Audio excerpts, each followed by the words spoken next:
Bajé al aire. Uno de nosotros gastó una pequeña fortuna en OnlyFans.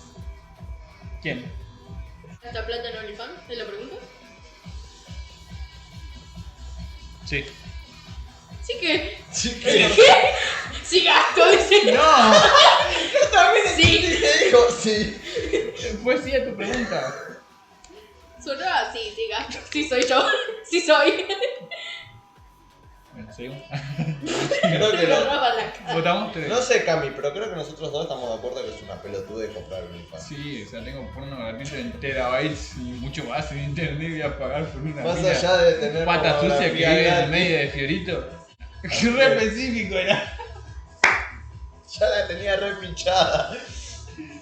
Nada, Encima ¿Para no- qué voy a no sube gastar? nada bueno. ¿Para qué voy a gastar si puedo trabajar? Ahí. Claro.